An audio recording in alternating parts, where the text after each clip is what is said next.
For the longest time, I secretly wanted more.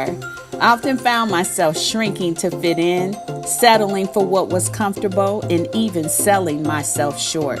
Once I finally accepted that we deserve success and we are blessed with the power to achieve it, I stopped playing small. I'm serious about building a life I love, and you should be too. I'm Denise Taylor of DeniseTaylor.live, and welcome to Life, Love, and the Pursuit of Happiness.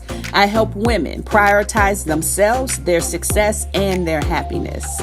Let's meet this week's achiever whose story will inspire you to push past your fears and soar. You know, when you think about the innate strength of a woman, the poise, the confidence, the resolve, the commitment, the beauty, I think about Shellisa Multrie. I think about how I have seen her weather the storms of life that have come at her and her family, yet she remained committed, hopeful, and maintained her resolve to put family first.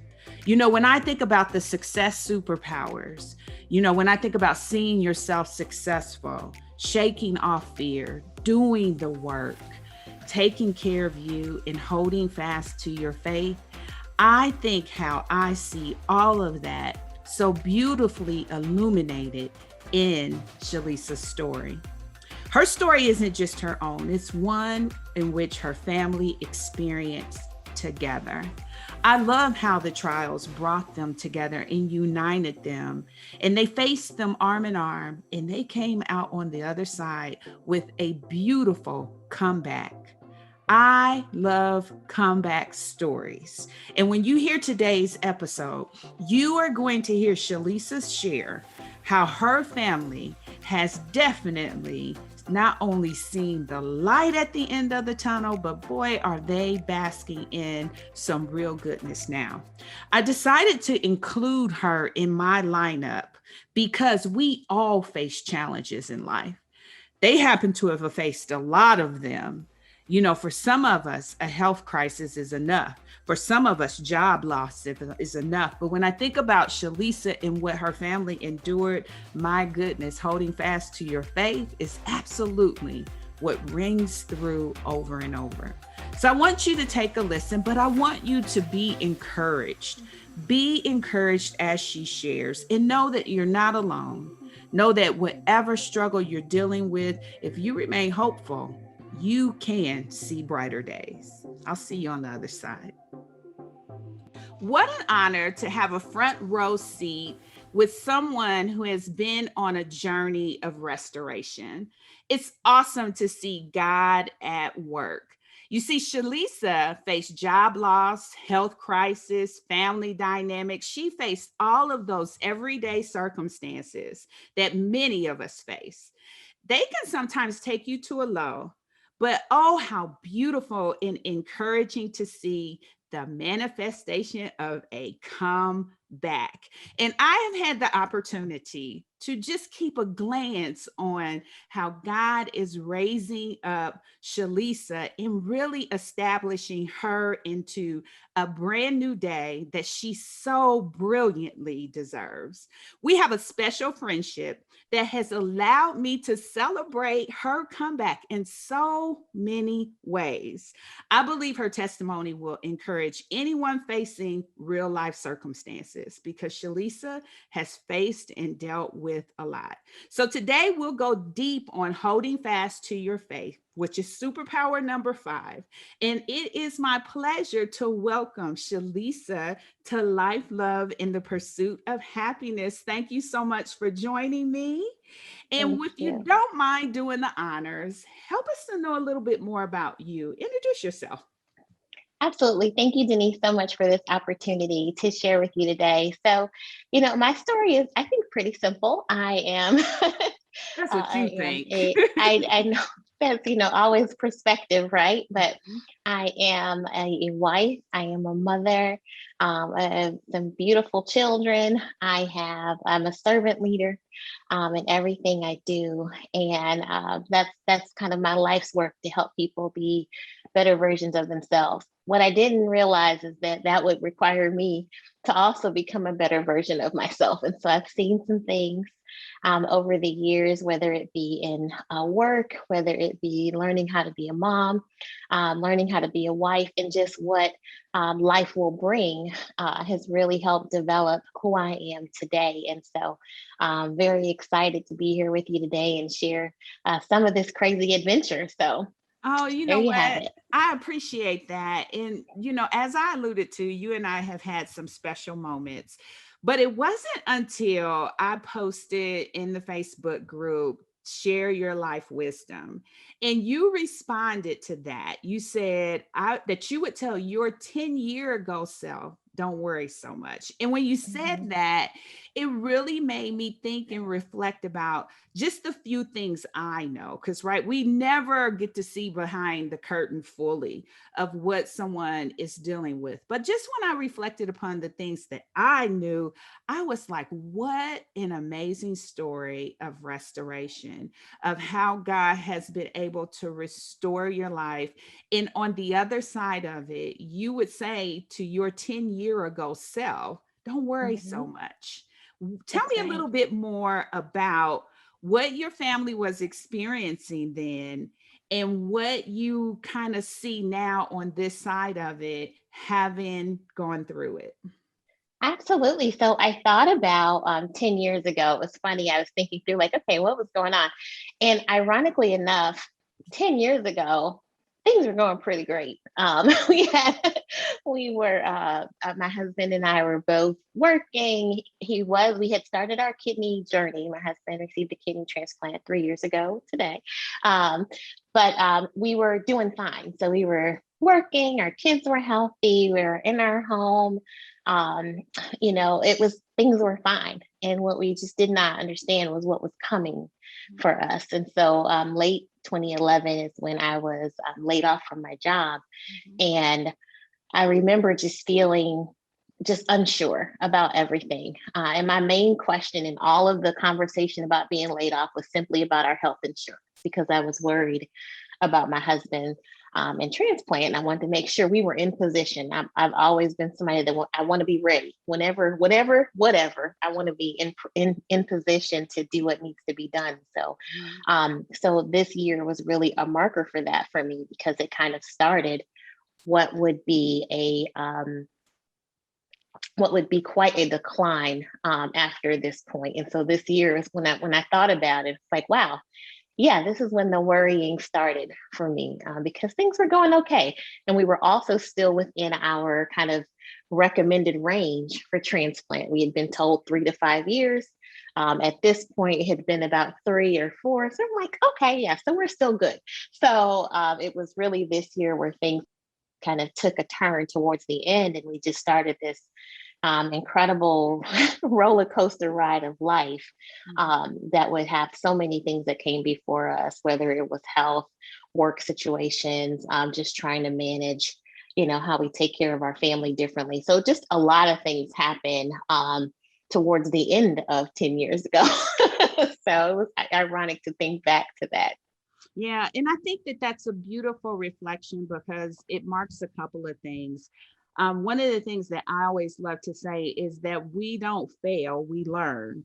And you were able to take from that, you know what? I could really save myself some time because God's got this, and I could worry a Mhm. little less because He's going to see us through. And you were able to see now that reassurance in real life and begin to figure out how to navigate the next 10 years with that in your hip pocket to carry forward. And, when you think about all of the things that came at you all at once, whether it was the layoff from the job, Tim needing a kidney, the family Mhm. going through all the everyday circumstances of family and just trying to keep things afloat. It's a lot to take on. And when I Mhm. think about the low points of my own life, I felt so alone. Like I felt like Mhm. nobody would understand. I even had sense of embarrassment, Mhm. because who wants to feel like they weren't chosen for the team, right? Or who wants to Right. feel like they said you're the weakest link and you're out of here. So you have this sense of embarrassment, and it can impact you in so many in so many ways. I mean, so tell me how you kept your head up. How did you keep your Well, head up? yeah. Yeah, I think for me, in positive disposition is something that's natural for me. That's always been who I am. And so this circumstance just caused me to pull on that a little bit more. You're right in a sense. When I was laid off, I was confused because I had always been a strong performer. It just didn't make sense. And that was my first experience with that. And so I was just like, okay, but I'm going to pick myself up and we'll just figure it out, And so I was just like, okay, this is my opportunity to keep it moving, to figure out the next piece. At that time, Tim had finished school and he was working. And so I'm like, okay, I'll have this time to myself to kind of figure out my next step, not realizing that he would get pretty sick probably about 6 or 7 months after I got laid off. And so then we both all of a sudden weren't working. But I think even then, listening to, how he felt, listening to just the condition that he was in, I knew that that he couldn't work. So it was like, okay, well then God just must have something else for us. We'll just have to figure it out. And that figure it out piece, I think, is really what keeps me going. And I just was looking for God to show me the next thing. And so, we started up a store and started working on that. And I started consulting independently. And I'm like, okay, I can make this work. I can use what God has given me to make us work. And luckily Tim was on board with that. And we were able to just get together very quickly and start hustling, for lack of a better term. So, that was really it. But it's always just been that get up and go. I'm like, okay, this isn't working. Well, what else? What else do I have? Kind of in the storehouse. What else can I pull out to make things happen? And because that's something that God gifted to me and put in me, that's just what comes out when challenges come. It's like, okay, well, let's figure it out. So this was no different. Yeah, I can relate to that because I tend to be in problem solver mode, right? Mm-hmm. And which makes me a heavy reflector after the fact, right? Because I find myself just navigating, figuring out, reasoning, praying, all of those different Mm-hmm. things. And Mm-hmm. then once you kind of get on the other side, kind of like I reflect back, and it takes me, through a processing to really work my way through. So I can definitely understand where you are left with pieces and you're like, what do I do with them? And how do I make this work? My family Mm-hmm. is not going to fail. I refuse for that to happen. So let me just get in solve it mode and figure out how Yes. we're going to make it through what we need to do. And so even though you feel alone, you feel isolated, what I love about what you're saying is you didn't allow yourself to get low to the point where you couldn't figure out a next step, where you couldn't Right. figure out an action, where you couldn't look at what do I have left and what can I do with that. To me, that is resourceful, and it's just absolutely beautiful. So that was kind of how it impacted you. So tell me about like all of those things and how they impacted your marriage. Mm-hmm. So that's interesting because I don't know. I really can't explain it in any other way other than to say the one thing that was intact during all of our trials was our family life, and our marriage. We were not, I just don't think we had really the space to have any drama. Like we needed all of our energy to get along, to be okay, to figure things out. And so I feel like it made us a lot stronger as a unit, because we had to lean on each other. I think for me personally, in our marriage, I discovered how much I needed Tim to do things. I needed him to be able to step in and make space for him to do it because of that problem solver and fix it mode that you talked about. I tend to run fast and hard alone. And so making space for him to come in and help. And what I've discovered is that he has some of the best ideas. Like if I would just pause and just like, what do you think? Just I'll hear some of the most amazing things. And it's like, okay. And I can put that with something I was thinking or just go with that and things are much better. So I feel like it made us stronger in a lot of ways. The difficult part about having health challenges in your marriage sometimes is that the person is just too sick for foolishness. So it's like, it's not worth arguing. It's not like, it's just not worth it, because there's so much going on that you really put things into perspective really quickly. Like, this is not that important. It's just not. And so I'm really grateful for that, because we were able to really stick together and move through it. In the times when I wasn't strong, he was strong, even though he was sick.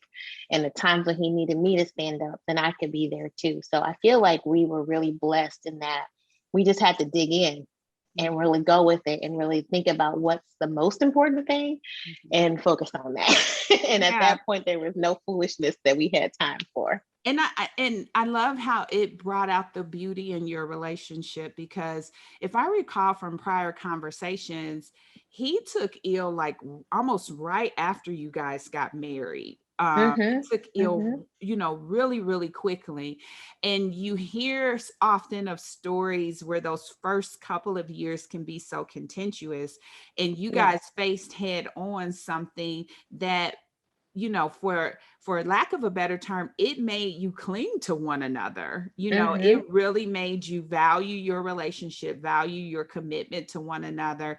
And, to me, that's beautiful, because there are so many cases where instead of reaching for each other, it becomes a source of how it draws us apart. And I just think it's so beautiful that in your case, the choice was, we're in this, babe. And it was that early on, because now you guys are, remind me of how many years? 15 years, Yes. into your marriage, which is beautiful. And the trauma that you faced early on would have undoubtedly taken so many couples out. So I commend you guys for how you were able to make it through that. So now I love the impact on your marriage. Tell me about the impact on your children.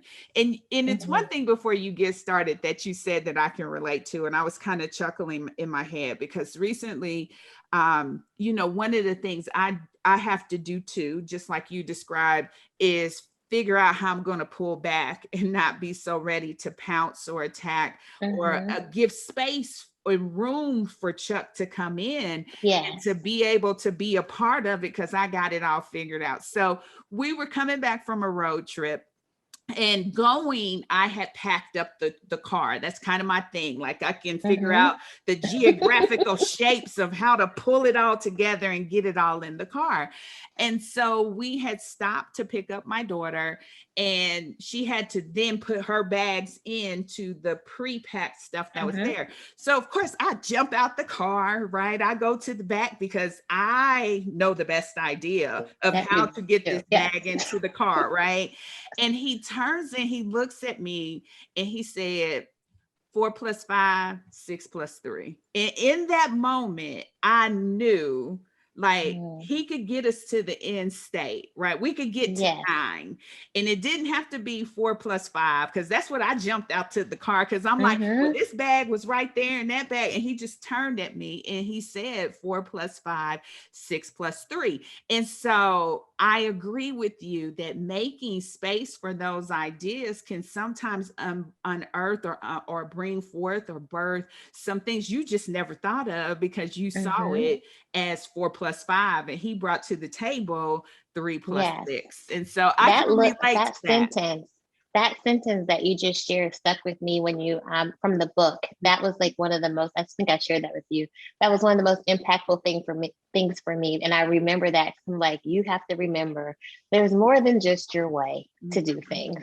And I think that was just tremendous, because it's like, that's it. Yes, 4 plus 5, 6 plus 3. And that was like, just, it was perfectly said and so short that I can remember, and that comes to me often, like, okay, what do you think? And as long as we get there, I got to be okay with it because I don't want to do all the thinking. Mm-hmm. I don't want to come up with all the answers, and I'm responsible for carrying it out. So that was just really helpful for me, that piece in the book, and that just recalling that with you sharing. Yeah, he checked me from my own book. That's what made me just be like, okay, let me Okay. let me go get back in the car and just kind of chill out. Okay, let me get us back on course here. So tell me, what was the impact to the children? Now, a lot of that was probably ingrained with you even more so from an independent standpoint, because you were a single mom before, so you Mm-hmm. were used to kind of leading that Yes. ship. And, Yes. so some of that was ingrained, but tell me the impact to your children. You got Jay, who came from Mm-hmm. a prior relationship, and he's your Mm-hmm. handsome son. And you got Yes. Savannah, your blossoming teenager girl. She's a Mm-hmm. full-blown teenager now. I keep I looking know. at I her. know. I'm like, she's not selling brownies at the end of the driveway anymore. No, no, she's not. Yeah, they are. That's part of the story. The other part is that we have two other daughters. So Tim has two girls, from a previous relationships, and so we have enough children to tell quite a story. So, I think at the time, our youngest older daughter was with us when this was all getting started. In addition to Jay and Savannah, and having I think a lot for children is that they don't necessarily understand. They know that daddy is sick, but to what degree, they don't really get that part. And so I think kind of growing up with that, it just becomes a part of life for us. Between having, when we first started out, having dialysis materials brought to the house once a month, that was just part of it, and breaking down the boxes was just part of it. And, dad's going to get connected to this machine at night and don't walk in here and step on like it was just how things were.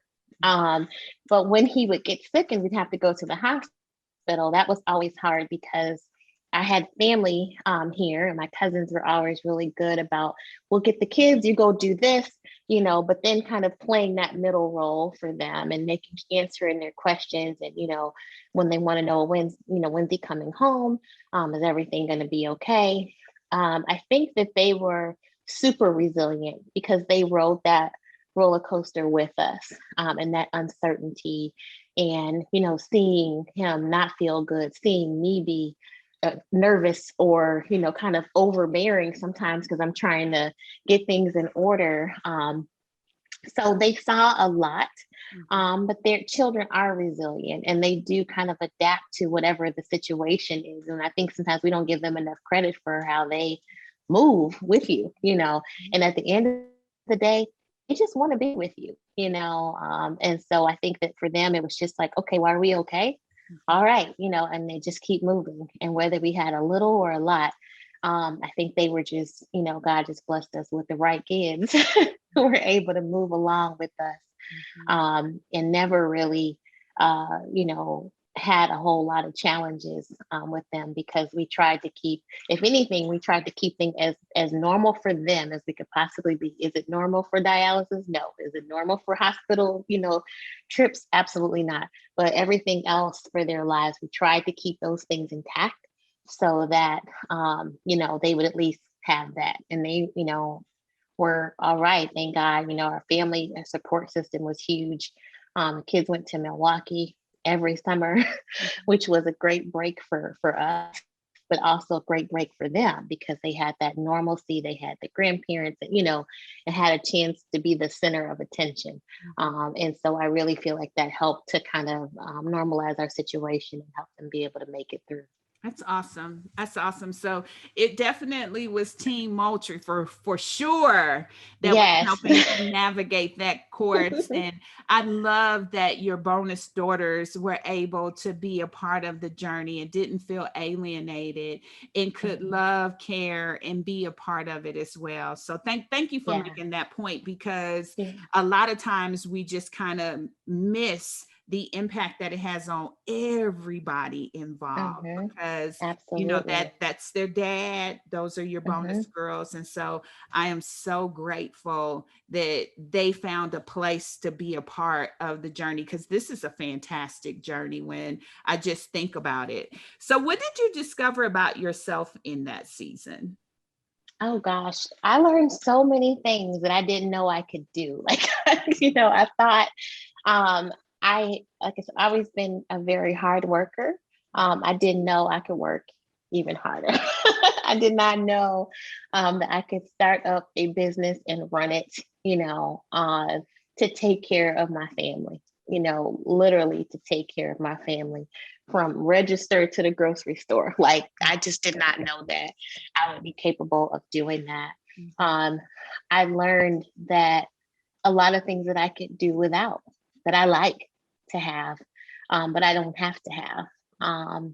And that is something that was a good lesson for me, because we weren't well to do, but I was spoiled growing up, so I'm just used to having what I want, and so I think that was a marriage lesson when we first got married, but even more so during this period, and learning like what's important and Mhm. how I can pull things together. I learned so much just to lean on every word that I got. I go back sometimes and I look at my little sermon scribble notes, and I'm a note taker. I have notes everywhere. And some of those notes, I can go back, in the way that I was writing, I can tell like what I was going through or the date on it. I'm like, okay, yeah, this was that time. And so I think I just learned to lean on God that much more, Mhm. because there were no answers that made sense. Mhm. So I had to, like, okay, well, I don't know what's happening. And so I'm so glad and thankful for my faith. And I think I learned just how much you can depend on God Mhm. in these seasons, because it wouldn't have made sense any other way. Mhm. There was no explanation for what was going on in our life at all. So Mhm. like, okay, well, God must have this figured out. So Mhm. Yeah, and I think when we allow him to take us on the journey, one that certainly is not one we would chart for ourselves, but to take us mm-hmm, on the journey, I think the silver lining is the relationship, the dependency that you get to have on him, and mm-hmm, what blossoms in that respect if you allow it to. Because just as much, you can have regrets, and you can have disappointments, and disappointment and resentfulness and bitterness, and all of those things could set in. But when you make a choice to believe and be hopeful, and to mm-hmm, remain in faith, and to realize that though it doesn't make sense, I am not going to let it deter what I believe and what I stand on and what I am mm-hmm. in hope for. I think that's when you get to the silver lining of truly God's goodness, right? And you Yes. see and Mm-hmm. learn of him in a different way. Now, having said that, did you have any regrets or any disappointments that taught you a lesson in that season? Oh gosh, yeah, we learned a lot of business lessons because I had never done it before. And I think that one thing I did learn is that when you start a business out of survival, you miss a lot of important steps. And so, those financial lessons, I think, were just kind of tough for us, and kind of backing into it. So I learned a lot about business, and some things that I would choose to do again, some things that I would not. I think I don't regret any of it, because everything really did serve a purpose. There was a time when I worked at Starbucks for about 4 or 5 months, and Mhm. it was so hard for me. I don't just, just pride, I think, going there, but I learned so much.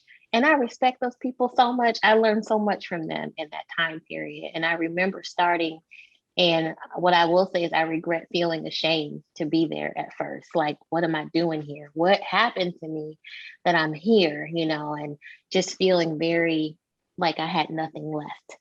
Mhm. And that part, I feel like I regret feeling that way, because that was a part of my story too. The people that I met, what I learned, the discipline, it taught me a lot in a short period of time. And even that, although it wasn't where I wanted to be, it was where I needed to be Mhm. in that moment.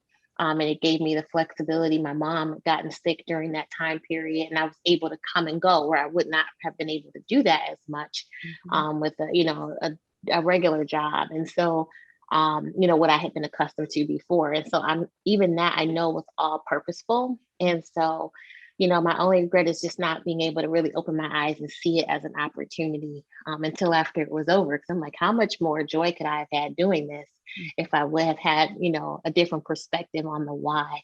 But I'm grateful for that time period because I took care of my kids with that Starbucks money, and that tip money went a long way. So, I'm grateful for that, but I just I didn't see it for what it was in that moment. Yeah. And I think part of that is just the reality of the situation in the confusion, because you're like, okay, I promise I did what, the right thing was. I promise I followed what the right thing was. I was the one that was the good grades, good girl, like you're like, this just doesn't make sense. But even within that, God still got glorified, and you can look back on that experience and take from it what you need. I know when I had to, when we faced tough times and I had to go get a part-time job at a little consignment shop, and to me, that was grocery money, right? And I understand that sense of like, how did I end up here? But the reality was I needed that $70 for the few hours because I needed grocery money, And so I understand when you have that conflicting sense, right? Where you're like, at the same time, I have my professional career, but I'm leaving this job and I'm going over here to this other job because I do need those resources.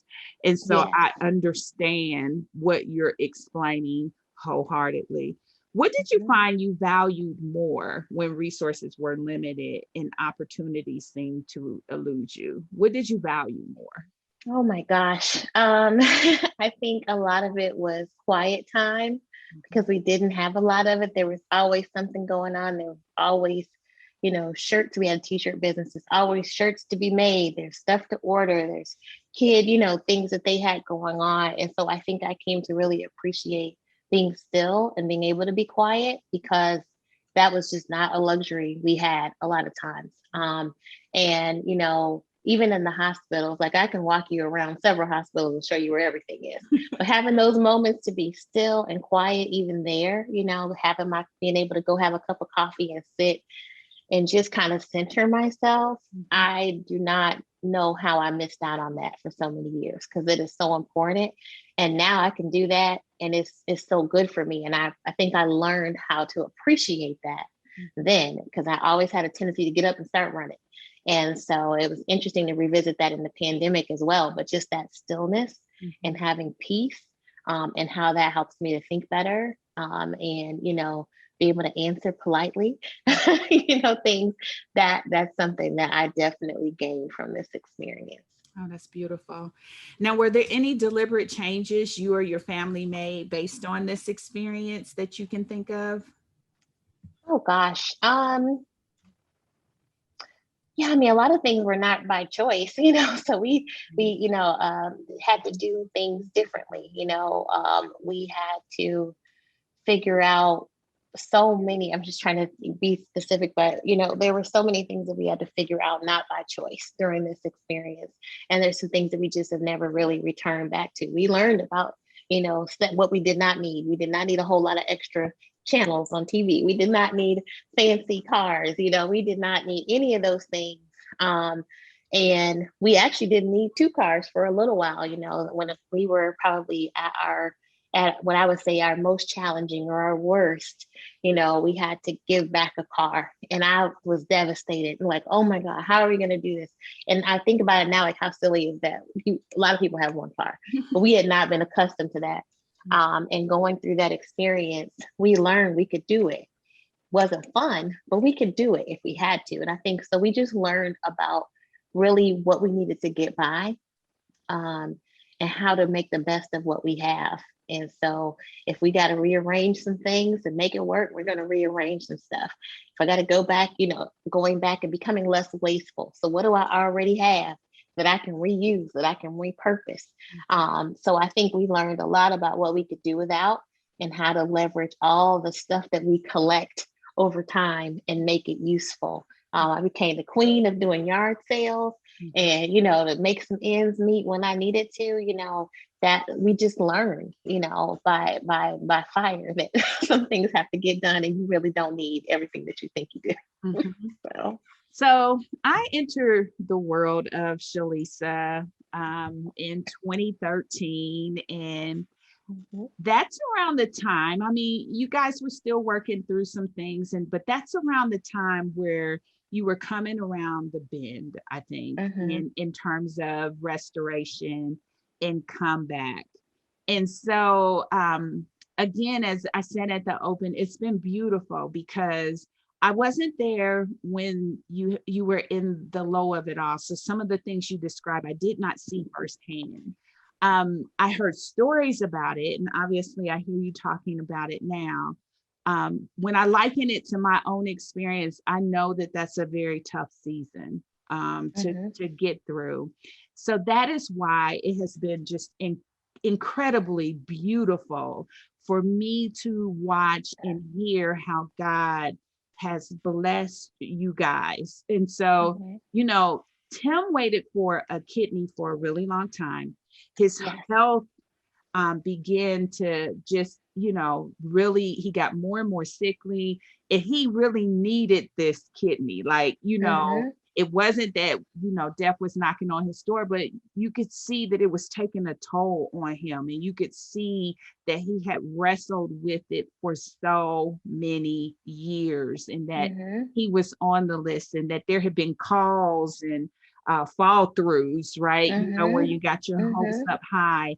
And then you pepper in your job loss or the setback around your job, you pepper in, he's ill, he can't work, Right. And so you're facing all of that, and then the rise starts to happen. And so, like, just walk me through, because it feels a little like, I don't want to get too anxious, I don't want to get too excited, I don't want my hopes to get up high, because I've been here before, right?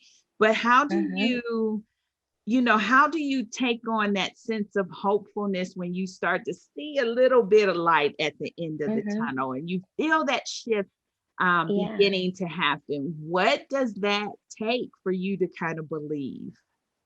So, I'll be transparent with you and say I struggle today. Like, I struggle with that today when things are a little bit off, or if Tim's got the sniffles, or if something isn't right. Because of the scars that we have, I'm very like, what's happening? Like, my response is that, because I understand that it can happen just that simply. Everything can be fine, and then everything could be not. It's just terrible. So, hopeful for me is just about being able to recover those feelings when I'm like, what's going on, and really honoring that good things can come and that they can stay. And that is hard for me. So I struggle with that even today. When something is off, I immediately am like, what's happening? Are we okay? Are we going to be all right? And as we move to different milestones in our lives, taking new jobs, moving into our home, it was really a faith walk, because it was like, okay, God, is everything going to be okay? Like, I want to get a house, but is Tim going to be okay? Because I don't want to lose another house. I don't want to, and so you have those scars that keep you from really believing. But then there's just that still small voice that's just like, you just got to trust me. And my sister said years ago, she's like, there's nothing you can lose that you can't get back except your life. So if you lose it, guess what? You can get it again. And if God allows you to lose it, he'll make sure it all works out, And so I really had to lean on that. And so I've tried to really say that to myself, even today, there's nothing I can lose that I can't get back. And if God allows me to lose it, he must have a plan for something better. And I cannot say that he has not delivered on that every single time. And so as that happens, you start to get better at brushing it off, even though you have that anxiety, but you start to get better at like, okay, it's fine. It's going to be okay. All right, Lord, you must have a plan for this. I'm just going to sit back and let you do what you do. Mm-hmm. And there is a lot of peace and calmness in that feeling. But I struggle. I struggle just like anybody else would, because I'm nervous about what's going to happen, what's around that corner, but I just got to have the strength to keep going and know that God's got me no matter what. Yeah, and that's a natural response to trauma. I was listening to actually one of my episodes that I did before, where someone defined trauma as anything that impacts your ability to cope. And so what you went through was a traumatic situation that it impacted your ability. And it doesn't mean that you can't get through it, but the trauma still is something that you have to kind of work through because it impacted you. And so I think that authenticity and that transparency is just real. It's real. So now cars were what they were. We made some shifts. House was what it was. Next thing I know, we got jobs, we building house, we got promotion. Like next thing I know, it's like every time I'm interacting, and this is the most beautiful compliment I could get, God is blessing you. So walk me through that turnaround for the Multries. You got it's like once that kidney hit, baby, it was on and popping. Yes. And what's funny is we started building our house before the kidney came. And so that was really just trusting God that, like, okay, we need to work on getting our own home. We were renting a home just to help us get our bearings back, and so, but definitely desired to have a home again that was our own. And so we had started that process. And so, halfway through the process, Tim gets a kidney, and it's like, oh Lord, like we got to keep all the numbers right. Everything has to stay, paid. So it was interesting how that happened, but he got that kidney. We wrestled with that post-transplant, which a lot of people have no idea about. The post-transplant is not a walk in the park. And so for about 6 months after transplant, we were trying to, get things together from a health perspective for him, and meds and all that kind of stuff. I can't even explain all the things that were going on, but the kids were at a good place in terms of school and stuff. And so it just started clicking. My job was a blessing at that point. It was the type of job where I didn't have to worry about being away. And I am so grateful for that because that was not the situation just a couple of years prior. I had a great job, but this job was just a lot more free in terms of do what you need to do, take care of your family, we'll be fine. And so, and I think in turn that helped me to kind of level up the work that I was doing too. And so, the blessings did come, one after another. Tim got well enough to go back to work. And then I got a promotion. And then, the kids were growing up, and we got a sophomore now in college. And, even our bonus girls are grown up and they take care of themselves. And, that everything started happening for us. And I think that it was just, I don't know if we just needed to have that kidney piece intact in order for things to start taking off, but it certainly seems that way. Because then it was just, I can't even explain all the things that happened, but it was like one thing after another. It's like, okay, well, yeah, sure, I'll take this opportunity. Oh, yeah, I want to take this opportunity. And I think also just him being healthy again made me feel free to try and to put myself out there and to think about, okay, well, our son can go, to college. Like we can figure it out. We can, put something on it for him to go for sure, which was not the situation not that long ago. So I feel like it just, one thing happened after another, and it was just God continuously showing up. I've had great favor with great leadership. With when it's not great leadership, God seems to move me out the way and provide another opportunity for me. And so, I'm just grateful. I'm grateful. I can't tell you. It was just unreal. And, Tim being at work now for, the last 2.5 years or so is because he just wanted to go to work. It didn't even have to be a fancy job. Just for him, the ability to work.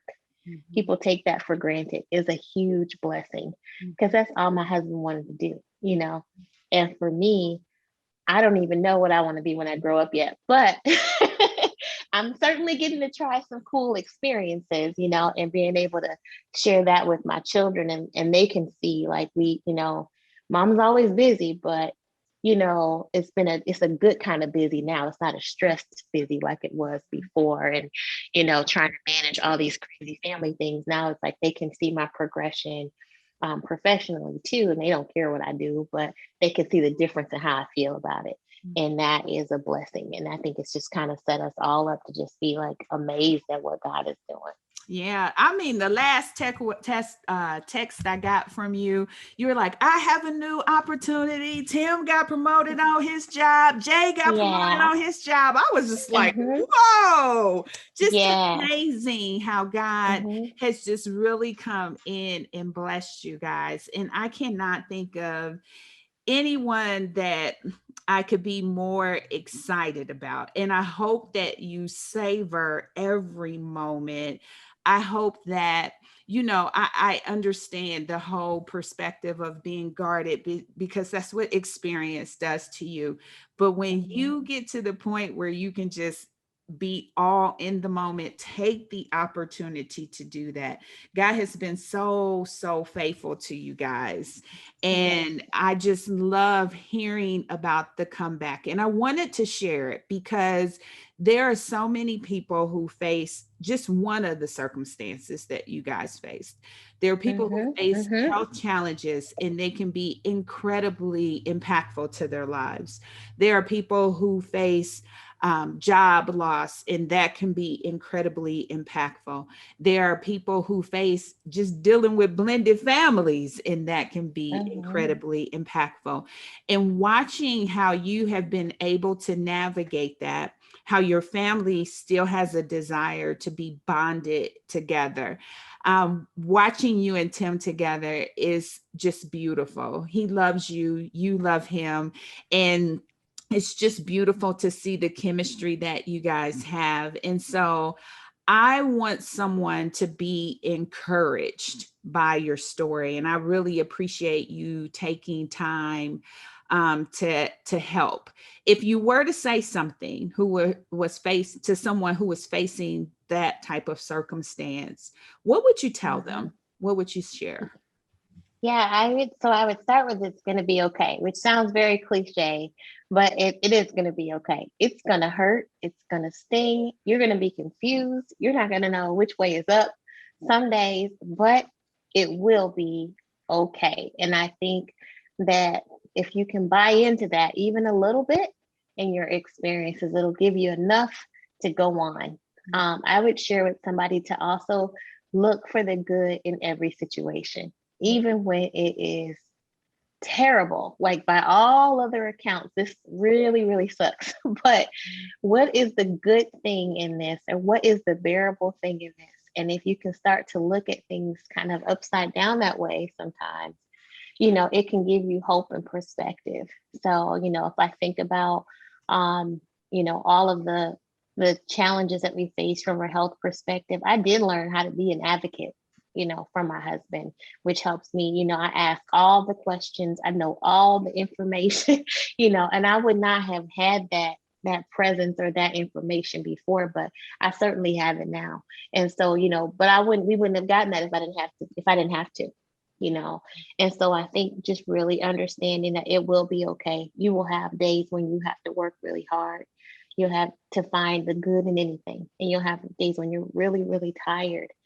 But it's going to happen. The sun is going to come out again tomorrow, and you get a brand new set of mercies to work through. And so you just have to really lean into that. Like, if I can just get through this moment, better is going to come. And better might be a great cup of coffee, or it could be a new job. But you got to be able to appreciate the spectrum of things that could be going on that are to your benefit and working for your good.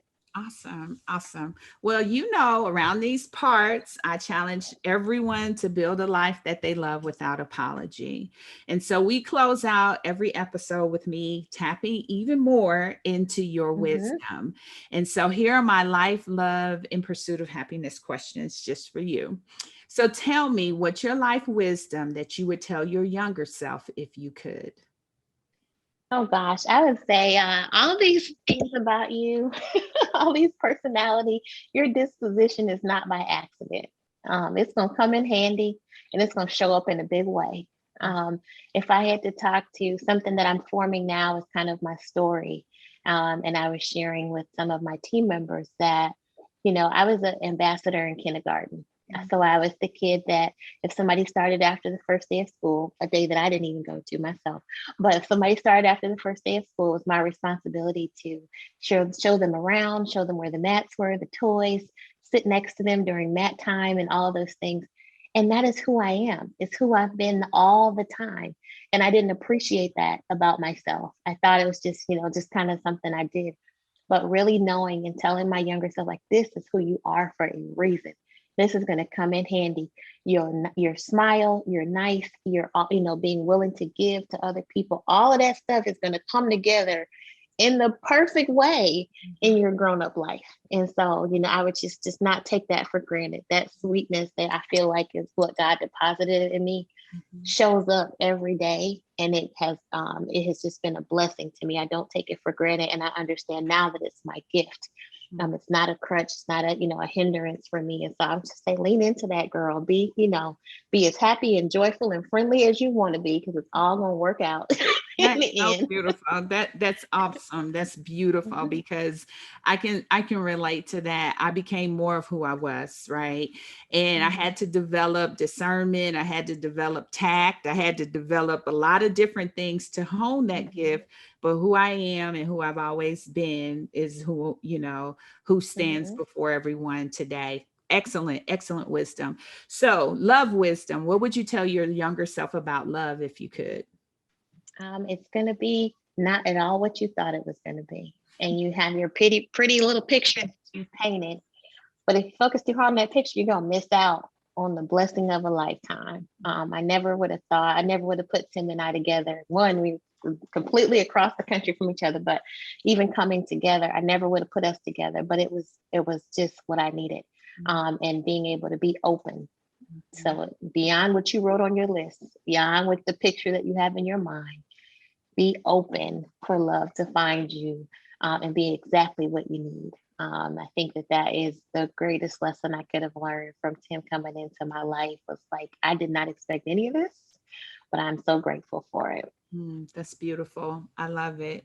And then finally, what's your happiness wisdom? What would you tell your younger self about happiness if you could? Yeah, I think be good to yourself and do not apologize for it. This is a work in progress for me, but it is something that the more that I do it, the more I can appreciate why I have to keep doing it, why it matters. If I am not good to me, everything else around me falls. So if I'm not healthy, if I'm not happy, if I'm all of these things, if I'm not to myself, if I don't ensure those things are in place, a lot of other things suffer. So it begins with taking care of me. And I think that that's so important, that you make sure you're in a good place, that you have the things that that make you, happy at your core. Not always stuff, but if it is peace, if it is, going out to lunch by yourself, or if it's, watching different world reruns all day, whatever it is, do those things so that you are happy and whole, because that helps. So that helps everything else keep moving. You know what? There are only a few people who brighten me like you do. You are always a source of inspiration and a very bright light for me. Um, I'm thankful that even though I could have known you sooner, I'm thankful I got to know you when I did, how I did. I'm grateful for our relationship. And there's aspects where I mentor you and then you mentor me. I think we are like iron and sharpening iron for one another. And I want you to know that I consider you a treasure. And I'm so grateful that you took time to join me here, that you were so open to share your story. And you already know what I'm going to say. Our success looks so good on you. Thank you Thank so you. much, Shellisa. Oh, you're so welcome. Thank you for this opportunity to share, and thank you for thinking enough of our experiences to think it worthy to share with other people. I'm glad we met when we did, and I'm grateful for all that you're doing for others, to help them improve and to be encouraged. And I'm just happy to get to be a little corner of that. So thank you so much. Absolutely. I love the sweet, calm, powerful demeanor of Shellisa. She is indeed a beautiful person inside and out. I love how God has shown his favor on their lives and how they indeed have had a comeback story.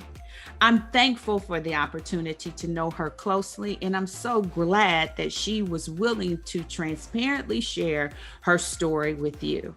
Now, if you found yourself anywhere in it, I want you to know that you can hold fast to your faith and be hopeful.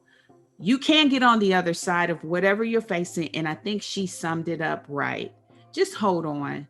It's going to be okay. Now, as always, I am so glad to have you join me each week. Even more, I am glad for those of you who have taken time to leave a review. I read them. They mean so much to me. If you make connection with any of the episodes, please take time to let me know what your thoughts are by leaving a review. When you do that, you help the podcast be found by other listeners who are wanting to be encouraged just like you were today. Thank you for being a part of this community. Thank you for being a part of this platform. And I get so excited every time I get a chance to make connection with you. Well, that's it, beautiful. Thank you for tuning in. Don't ever forget that you truly deserve life, love, and all the happiness your heart can hold. Be relentless in building a life you love without apology. I'm Denise Taylor, and you can always find me in our free Facebook community. Life, love, in the pursuit of happiness, easy to find. Now, if you want more information about my Success Superpowers, as I'm sure you do, download my free Success Superpowers ebook at denisetaylor.live/podcast. And one last thing, always embrace your power and go.